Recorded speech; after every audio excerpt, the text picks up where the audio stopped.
Адахан мырза, саламатсызбы? Саламатсыз. Студиябызга өтүнүчүбүздү кабыл алып келгендигиңиз үчүн ыраазычылык билдирем. Рахмат, сиздерге ийгиликтер болсун. Өткөндө карапайым эл чогулган жерде сүйлөшүп турсак, ошондо саясатка дайыма баягы жандуу аралашып жүргөндөр бара-бара унутулуп калат экен. Азыр Адахан Мадумаров кайда болду экен деп сүйлөшүп атышат да. Анан негизи саясат, саясий турмуш өзүнүн угу менен эле уланып аткандай, бийликтен алыс калгандардын көпчүлүгү мезгил менен пикирлерин дагы айта калышып атат. Азыр сиз кайдасыз? Эмне менен алексиз? Менимче кыргыз саясатында Мадумаровдон ачык, Мадумаровдон көбүрөөк, Мадумаровдай сын пикир айткан саясатчы жок койсо. Ошондуктан Мадумаров кайда экен деген кишилерди мындай кыргыз саясатынан же жашоосунан алысыраак кишилер болсо керек деп ойлойм да. Себеп баягы КТР, ЛТРден чыгыш керек да алар үчүнчү. КТР, ЛТР булар эми менчик да. Менчик ким президент болсо ошолордун чөнтөгүндөгү жүргөн телекомпаниялар. Андан башка телекомпаниялар бар. Анча-мынча чакырганда ошол жактан чыгып турабыз, бирок алардын дагы кожоюндарына жараша болот. Алар деле калтырап, титиреп эле, коркуп эле турган кез. Ошондуктан Мадумаровду ким издеген болсо Facebookка кирсин дагы Адахан Мадумаров десе, күн сайын эле чыгып атат. Өзүбүздүн ал же бул боюнча окуяларга ачыктан ачык пикирибизди мындан 25 жыл башта Мадумаров кандай айтса, дал ошондой айтып эле келатат.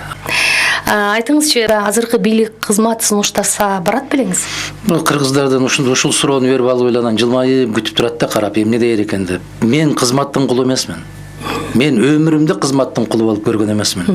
Ушул жашка келип бирде жолу кызмат сурап да койгон эмесмин. Кызмат аласыңарбы деп өзүмө ишарат да берген эмесмин. Кээ бир саясатчылардай болуп мындай иштеп берет элем, эгер чакырса барат элем деген сыяктуу ишараттарды бербейм мен. Мен кызматтын кулу эмес. Кызмат инсандын кулу болуш керек. Кишини күчтүү кылган, кишини мындай бир кадыр баркка жеткирген ал ээлеген кызмат орду болбойт. Тескерисинче киши ошол барган жеринин көркү болуш керек да. Анан кызмат сунуш кылса дегенде, кызмат кыргыз бийлигинин атасынан, чоң атасынан калган менчик эмес да. Бул кызмат мамлекеттин кызматы, бул элдин кызматы. Ошондуктан ошол кээде коллегалар суроо бергенде бир аз суроонун формасын башкачараак кылып бериш керек да. Чын айтайын, башкаларга кандай тиет, мага өтө оор тиет.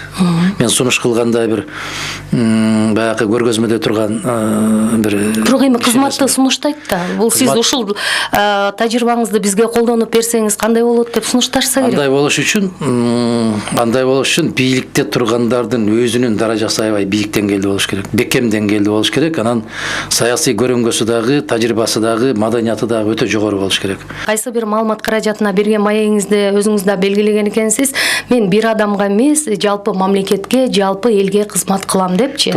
Бирок ошол эле учурда сиздин айрым оппоненттериңиз учурунда Бакиевдин бийлигине мындай аябаганда эбегейсиз кызмат кылган деп сындап жүрүшөт да, же бул көрө албастыкпы, же сиз айткандай ичине таруу айланбагандарын чыгарган. Ичине таруу айланбагандар, ошол сындап жүргөндөр, ошол Бакиевдин шыпыргысы болуп жүргөндөр өзү. Мен дайым пикиримди ачык айтканмын. Ошол вице-премьер кезинде дагы төрага, жогорку кеңештин төрагасы болуп турганда мен айткам, түшкө чейин бирди сүйлөп, түштөн кийин пикирин өзгөрткөн президенттин келечеги болбойт. Бул аябай каттуу, ачык айтылган сөз. Кызмат баягы мен дагы бир жолу баса белгилеп айтам, өмүрүмдө бир кишиге кызмат кылган эмесмин, кылбайм дагы. Бул бир. Экинчиси, ким эмне десе ошол десин, тарых баарын ордуна келтирип коет. Мына 70 жылга жакын мезгил эмес, кийинки эле мезгилдерде бизди баягы советтик жетекчилерди аябагандай каттуу каралап келишпедиби? Алардын аттары менен, алардын фамилияларын ататпай койгон учурлар болгон бизге. Ошолордун ичинде кыргыздардын деле жетекчилери бар. Жусуп Абдрахманов сыяктуу, Исхак Разаков сыяктуу, Абдыкерим Сыдыков сыяктуу. Мына көктө жанган жылдыздар көгөрүп күйүп турат. Алар эч качан өчпөйт. Убактылуу баягындай болуп, шамчырактай болуп күйүп өчүп кеткендер алар боло берет, болуп келген боло берет да. Союздун мезгилинде кече Разановдунбу, Рогозиндинби фильми чыгыптыр, Лаврентий Берия боюнча. Бизге Берияны аябагандай камкор кылып көрсөтүп келбеди беле? Берия болбосо Союз болбойт экен го. Документтердин баары чыкпадыбы? Ошол сыяктуу бүгүнкү күндө жанагы жегичтердин, ичкичтердин заманы болуп атканда, алдым жуттумдардын заманы болуп атканда, биринекин таза инсандарга бүтүндөй каражаттарын сарпташат да ошолорду каралашат. Амадумаров ошолордун кат башында. Мен ага көнүп калдым. Учурда Кыргызстандын саясий аренасында сиздин ролуңуз, ордуңуз кандай деп ойлойсуз? Аны мен бербейм, аны тарых берет. Мен баягы Кыргызстандан күчтүү, көрөгөч, азамат, принципиалдуу, туруктуу бир жигиттин келишини каалабагандар толтура Кыргызстандын ичинде. Кыргызмын деп жүрүп алып, кыргыз үчүн күйгөндөй болуп, азаматтар өтө чексиз кыргыз улутуна, мамлекетине, тамырына балта чаап аткандар ар кадам сайын чыгат. Айтып атпаймынбы, бүт бар алкын бузулган да. Анан кошмо мамлекеттер деле кызыктар эмес. Алардын да каражаттары чыгарат. Аябай каражаттарды чыгарат да. Ушул кыргыз көтөрүлүп кетпесин, бир азамат чыгып кетпесин, бир жорго чыкса, бутка чаап, туягын кишине мертинтип туралы деген саясат жүрөт. Кимдин колу менен жасайт? Биздин кыргыз журналисттердин, кыргыз саясатчылардын тилекке каршы баягы жуугундукорлордун колу менен жасашат. Эмнеге? Аларды жек көрсөтүү, аларга жалган маалымат таратуу, анан карапайым эл өзүнчө караңгыда, маалымат жок деп атпайбы, деди деп уктук го. Анан жанакы жөн жерден тиги теректин башы кыймылдабаса керек, бир маселе болсо керек деп эбегейсиз чоң акчаларды сарптайт. Себеп чечкиндүү кыргыз жигиттери менен азамат кыздарды алдыга сүйрөп чыгаргысы келбейт. Жалаң жанагы торпок сөрөйлөрдү чыгарат да. Ушуну айтсаң, эч кимге жакпайт бүгүнкү күндө. Себеп эртеңки күндү ойлогон, эртеңкиге баш катырган улут калбай калды да. Мына Мустафа Кемалдын бир сөзүн айтайын. Уктап жаткан эл же жок болот, же кул болуп ойгонот дейт. А биз уктап жатабыз, дали уктап атабыз. Сиз бул сын пикирлериңизди мурунку бийликтин учурунда, мурунку президент Алмазбек Атамбаевдин учурунда эле айтып келе жатасыз. Эми уккан киши жок да. Бирок азыр болсо мындай бир сизде Атамбаевга карата тайм-аут алып калды демек, аны менен бир блокко биригүү аракетин көрүп жатат деген дагы сунуштарды мен ошол эле саясатчылардын өзүнөн угуп калып атам. Анан чын бышыгын сизден билейинчи. Жөн ал кулуарда сиз сыяктуу айтышат да. Бир экөөнү айтсаңыз, мен сиздерге айтып берет элем да, алардын ким экендигин. Бул эми инсайдердик маалыматтар. Арамзалар болуп көрбөгөндөй арамзалар. Мен Атамбаев менен билесизби, акыркы жолу качан жолуктуңуз? Шайлоого чейин жолукканмын, ошол бойдон көрө элекмин мен аны. Көрө да элекмин, үнүн уга да элекмин мен. Бул бир. Экинчиден, президенттик шайлоонун алдында да жолуккан. Парламенттик шайлоонун алдында. Парламенттик 2015 президенттик шайлоонун алдында такыр анын жыты да жок. Себеп досум Сокеден башка жарабайт деп эле кыйкырып туруп алгандан кантип киши жолугат аны менен. Бул бир жагы. Экинчи жагы, ал кеткенден кийин унчукпай койгонум, менин өзүмдүн принцибим бар. Киши кызматта турганда айт. Баягы жоо кеткенден кийин кылычыңды бир жерге чап деген жаман сөз бар да, аны ташка чап деп коебуз, маданиятуураак кылып. Негизгиси башка жерге чап дейт. Кеткенден кийин ырылдап, арсылдап, үрүп, улуп аркасынан ыйлагандар толтура болот. Киши кеткенден кийин мен принцибим тийбейм. Кызматта турабы, колунда күчүндө турган мезгилде мен каттуу айтам. Каттуу сын пикир. Ошондуктан жана Акаевка дагы, Бакиевке дагы, Отунбаевка дагы, Атамбаевка дагы, Отунбаевага дагы мен эч нерсе деп айтпайм. Себеп кезинде менчелик айткан кишини таап бергилечи. Эгерде Атамбаев сиз менен бир блокко биригели, бир партиянын алдында баралы десе, сунушун кабыл алууга даяр белеңиз? Билесизби, мага андай сунуш бериш үчүн адамдын жүрөгүндө бир тал жолборстун кылы болуш керек. Мага андай сунуш бериш үчүн. Экинчиден, сунуш берген учурда менден суроо пайда болот. Мына учакты мойнуңа аласыңбы? Батукаевди чыгарып жибергендердин ачык чыгарасыңбы? 3% добуш менен президенттик тактыны жеңип алган досуңдун туура эмес шайлоо өткөргөн мойнуңа аласыңбы? Биз кыргыздар ачкөздүк менен, тойбостук менен, арамзалык менен бүтүндөй биздин небере чеберелерибизди карызга батырып койгонубузду мойнуңа аласыңбы? Башка мамлекеттер башынан аягына чейин жап жаңы жылуулук борборун куруп койсо, биз ошол акчага 4 буу казанды алмаштырганыбызды мойнуңа аласыңбы? Кимде күнөөлүү башка маселе. Өкмөтүндөбү, министриндеби, жанындагы кеңешчисиндеби, шопурундабы, башкасындабы мага айырмасы жок. Бирок ушундай болгон деп моюнга аласыңбы? Эгер ушуну моюнга алам, мен жалпы улуттун алдынан, элдин алдынан, келечек тарыхтын алдынан, жараткандын алдынан кечирим сурайм десе, анда карап көрөбүз. Себеп дагы эле кыргыз улуу касиети бар, элибиз бар. Билесизби? Адашканын айыбы жок. Эгер айланып келип, ошону таанып, баягы күнөөсүн мойнуна алып, баш ийип келсе дейт. Кыргызда улуу бир касиет бар, билесизби? Ийилген башты кылыч чаппайт дейт. Бирок биз ошондой деп эле ийилген башты кылыч чаппайт эмес, керкейип жүргөн баштарды чаппай атат да. Ийилгендердин жыгыта чаап атат. Тескери болуп калды да. Бүгүн кыргыз философиясын тескери колдонгондор бар. Бүгүн кыргыз баягы жетекчилигинде китеп окубагандардын заманы келип калды. Мен өткөндө жаздым эле, дөдөйлөрдүн заманы деп. Окубайт, эч өмүрүндө окубайт. Эч бир жөнөкөй эле мындай сүйүктүү жазуучуңуз ким десе, баары айтып тешип да, Чыңгыз Айтматов деп коюшат. Чыңгыз Айтматовдун кайсы чыгармасын окудуң, сен чалкасынан кетет ушул жерден. Бир да аңгемесин окуган эмес. Мен кепилдик берем, окуган эмес. Себеп Айтматовдун бир аңгемесин окуган киши момундай болуп дөдөрөп сүйлөбөйт. Же болбосо жанакы эки сөздүн башын бириктире албастан, ойду тооду ар жактан чалпып келип сүйлөбөйт. Анан ошол жанакы өзүнүн жугундукорлоруна айтырып коет да, Мадумаровдун тили буудай кууруйт. Кууруп көр, куура албайсың. Себеп сен жүрөгүңдө бирдеме кайнаш керек тилге чыгыш үчүн. Же мээңде кайнаш керек, же көкүрөгүңдө кайнаш керек. А сен эч нерсеге жараксыз болгон, эч нерсени билбеген дөдөй болсоң, анда сенден эч качан эч нерсе чыкпайт. Кыргыздын керемет сөзү бар го, жанагы сөз билбеске жыйын болсо сөз тийбейт деген сыяктуу. А буларга суроо берсең качышат, байкайсыңарбы? Сиздер кээде чакырасыздар го, келип бересизби? Жок. Ошо журналисттерди көргөндө, микрофонду көргөндө, баягы жаныбарлар жолборсту көргөндө кандай үрксө, ошондой үркүшөт да качышат. Булар тилин жутуп алган. Момоюп эле отуруп берсе, булардын жасаганы тек гана кара курсак үчүн. Булар келечек үчүн да иштебейт. Кара курсак. Эгерде бизде кыргыз интеллигенциясы барбы деген суроо берилсе, мен айтар элем да, кыргыз интеллигенциясы жок бүгүнкү күндө, үнү чыкпайт. Мүмкүн үйдө жаткандыр. Себеп мына биздин тарых музейи, көзгө басар тарых музейибизде не деген көз боемочулук болуп кетти. Граниттер жок болду, мраморлар жок болду, жеңил арзан нерселерге алмаштырып кетти дегендей сөздөр болуп атат. Бир академиктин үнүн уккан жокмун. Же улуттук илимдер академиясы бир үн каткан жок, же жазуучулар кошуну үн каткан жок, же сүрөтчүлөр кошуну үн каткан жок. Тынч да.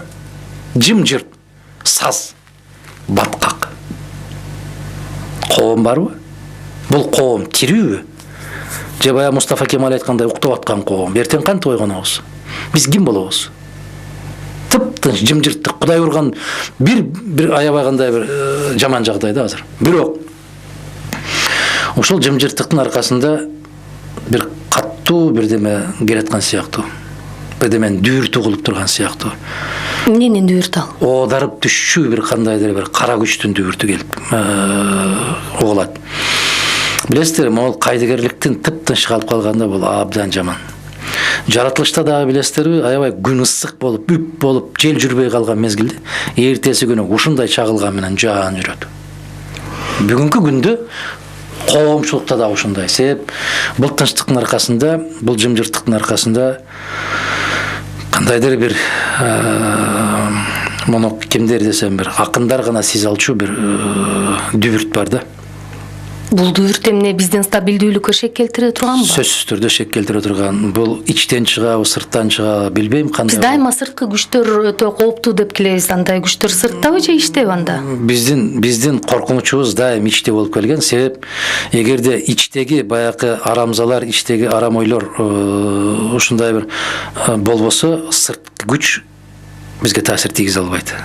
Негизи ушу бийликте жүрүп жоготконуңуз эмне болду дагы, анан тапканыңыз эмне болду? Кыргызстанда көп адамдарчы багы бийликте жүргөндө абдан байып кетишет экен да. Бул мындай аябай мүнөздүү көрүнүш. Туура айттыңыз. Мен саясатта жүргөн кезде, мектепте окуп жүргөн балдар Кечээ келе калып бүгүн пентхаусга чыгып кетишти. Пентхаусга чыгып кетишти. Чалкалап эл минбеген машиналарды минип калышты. Жалпы коомдун пейили, коомдогу улуулуктар, баалуулуктар өзгөргөндөн кийин ошолорду кыйын экен деген атка конуп калды да. Бүгүн мыкты поэзия жазган, ыр жазган акындарды кыйын дебейт. Мыкты комуз черткендерди кыйын дебейт. Аңгеме жазгандарды кыйын дебейт. Бүгүн кыйын экен деп кимди айтат? Жалаң уурларды кыйын экен дейт. Бул заманда өтөт. Сиз билесизби? Бөтөн жакка барып жашай аласызбы сиз? Бишкектин өзүндө жашаш чоң маселе болуп атат. Кыргызстанда жашаш чоң. Эмне үчүн алар аябай каттуу кымбат өлкөлөргө барып, балдарын, кыздарын 20 миң, 30 миң долларлык мектептерге киргизип коюп, кенен кесири жашай берет эмне үчүн? Аларда жүрөк акчага кетип калган. Бүтүндөй биздин ырыскыбыздын бардыгын жулуп биздин терибизди сыйрып, ошонун акча жасап алышкандар. Алар жашай берет. Америкага кетип калып, Англияга кетип, Дубайга кетип, Түркияга кетип калышып жашай берет. Биз сиз экөөбүз жашай албайбыз.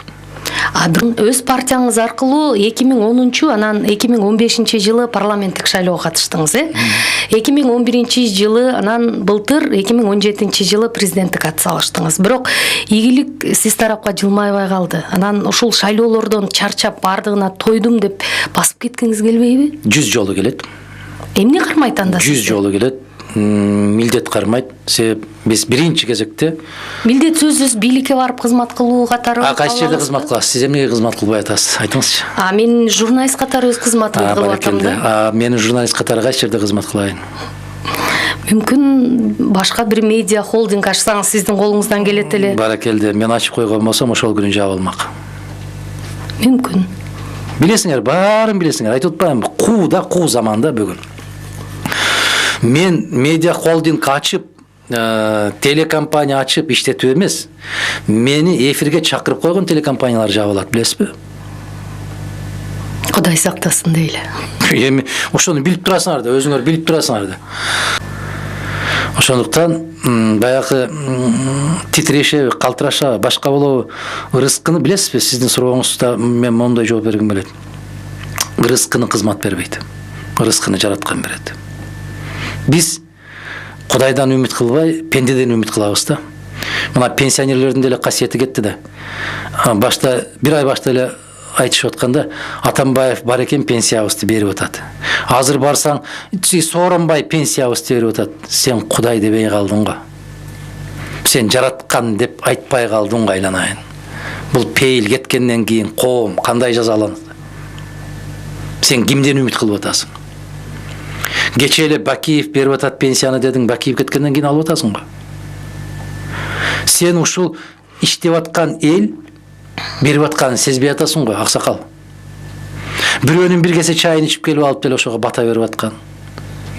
Бул сиздерден бир суроодон улам мындай деп ойлойм да, ошо кызматка барса тирүү калат да, кызматсыз болгон болсо көчөдө калат. Көчөдө калган кишинин оокат өтпөй калат. Жок, оокат. Бирок ошондой түшүнгөн саясатчылар көп да, бар да. Ошон үчүн титиреп үйдө отурат деп атпаймынбы, үмүт кылып. Эч бир үн чыккандан коркушуп, сиздер телефон чалып көргүлө. Кече эле кыргыздын тагдырын чечем, кыргыздын жүгүн желкеме артам, мен ошону көтөргөнгө даярмын деген азаматтар бүгүн не деген коркунучтуу окуялар болуп атат?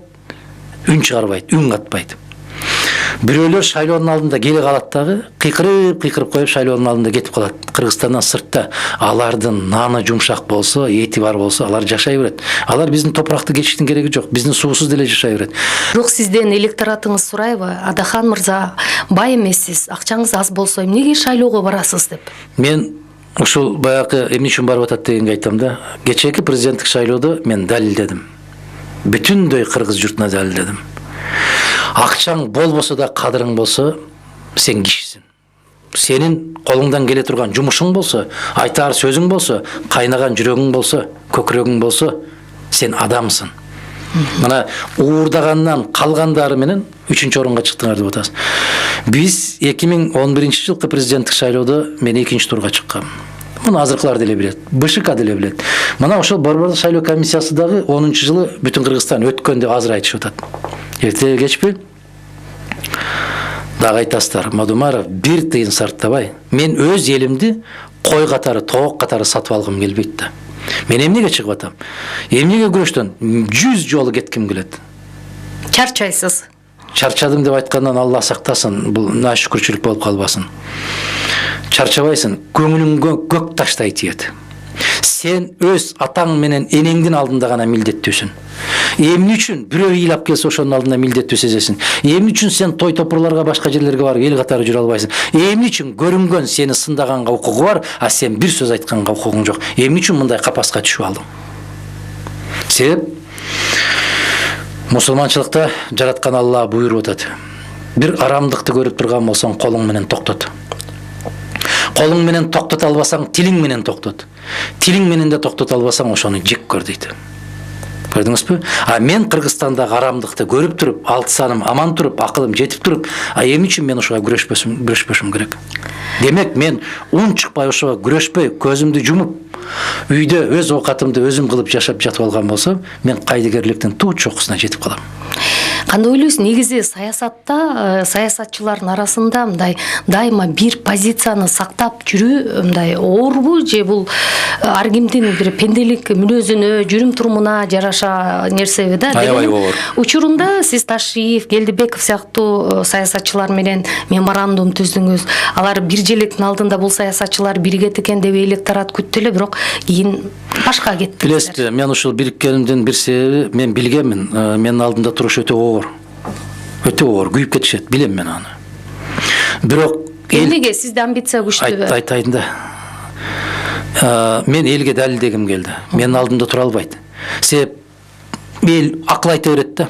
Бирике албайсың, айланайын, бирике албайсың. Себеп менин алдымда туруп аябай оор дегеним себеби, Мадумаровго кошулсаңар, көргүлүктү көрсөтөм деген күнү эртеси секирип башка жака кетет. Билем, ошонун аягына чейин турдум да, элге далилдегим келди. Менин алдымда тура албайт. Кеп менде эмес. Мен туруктуу өзүмдүн көз карашымды кылдай кыйш айтпайм. Бирок ар бир жагдайга жараша өзгөртүп турчу азаматтар кантип турсун? Кече кайнаса канынга кошулбагандар бириге калып кучакташып, өбүшүп, жытташып, бир туугандай болуп кетишет да, эртеси күнү бир тээп коюп кетип кала берет да. Мен андай кыла албайм. Бул баягы дүйнөдө саясатта ушул же кыргыз саясатчыларынын эле мүнөздүүбү бул? Өтө каттуу өрчүп кеткен бул кыргыз саясатында. Ошондуктан кээ бир башка жактагы башка элдерден угабыз, туруксуздук боюнча сиздер алдасыздар деп айтат. Тышкы саясатыңыздар дагы ашмалтай чыкты, ички саясатыңыздар дагы туруксуздук боюнча биринчи орунга чыгасыздар деп айтат. Ачуу сөз, бирок чындык. Кезегинде сиз Эмгек партиясы менен бириктиңиздер эле, Азыр Аскар Салымбеков менен мамилеңиз кандай? Мен шайлоо бүткөндөн бери ал кишини көрө элекмин. Себеп бул дагы далил. Мадумаровдун гана амбициясы эч ким менен бириге албайт дегени, бириктиң, андан кийин эмне? Мына биз адилеттүүлүк үчүн деп биз сотко берсек, биздеги бүт баягы бузуктар боюнча сотко берген күнү ал киши Индияда жатып алып бербедиби? Жок. Бизде эч кандай доомат жок. Себеп көрсө бийлик менен тил табышуу аларга оңой да. Себеп токоштуу балдар алар. Токоштуу балдар. Токоштуу баланын колунан токошту алып коюш өтө оор да. Азыр сиз саясий партиянын иши менен алектенип атсаңыз керек, бирок үй бүлө бала бакыраны багыш керек да. Бизнесиңиз барбы? Мен өмүрүмдө бир күндө бизнес менен жасаган эмесмин, бизнес ишин кылган эмесмин. Билесизби, кезинде мына кээ бир аксакалдар кезинде ошол 90-чы жылдарында мага аябагандай каттуу кеңештерин беришкен да. Бул күндөр өтүп кетип калат. Анын баарын түшүнө берген эл болбойт. Эл тескерисинче колуңда болсо түшүнөт, колуңда болбосо түшүнбөйт деген азгырыктар аябай каттуу болгон. Мен өзүм бүгүнкү күндө бүгүнкү бийиктиктен карап ошол 30 жашка чейинки 30 жаштагы кезиме мен ыраазы болом. Себеп бир кишиге бир момунда бир шекер карыз болбогонума сыймыктанам. Бир киши мага ушундай бир шекер бердим эле деп айта албаганына сыймыктанам. Себеп мен өз тагдырыма өзүм ээмин. Өз оозума өзүм ээмин да. Кейлери баягы оозун булгап алып өзүнүн оюн айта албайт да. Бук болуп баягы кан басымы көтөрүлүп жүрөгү ооруп жүргөндөрдүн эмне үчүн болот? Эркин эмес. Менде Кудайга шүгүр баягы атам тирүү кезинде мен айтчу элем, бизде көпчүлүк учурда баягы тамак аш айылда болгондон кийин биздин тамыр айылдан келет. Атаң кеткенден кийин бүгүнкүгө чейин сизге келип турат. Атаң кеткенден кийин чындыгында баягы тоогун кулаган болот экен. Тоогун кулап канча жерден бир тууган болгондо дагы бир тууганын өзүнүн оокаты болуп калат, өзүнүн иши болуп калат. Ал нерсе келбей калгандан кийин жараткан баары бир куру койбойт. Билесизби? Бир нерсеге бир нерсе себепчи болуп кете берет. Мына ал соңку мезгилдерде баягы үй менен менин ишим жок азыр. Балам чоңоюп калган, 2 балам чоңоюп калган. Булар өздөрүнчө бир кичине бир ар нерсеге аракет кылышабы. Себеп конкурстардан өтөт, башка жерлерге барат, фамилиясын көргөндө эле чалкасынан түшүп эле буларды кызматка албай коюп, буларды ушунчалык тажатып жиберишти. Тажатып, мектепте окуп жүргөндө тажатышты. Аскар Акаевдин кезинде не деген кордуктарды көрсөтүштү. Кийин жогорку окуу жайда, университетте окуп жүргөндө не деген сөздөрдү айтышып жүрдү. Тажатып булардын да жүрөгүн жүрөк заада кылып бүтүшкөн.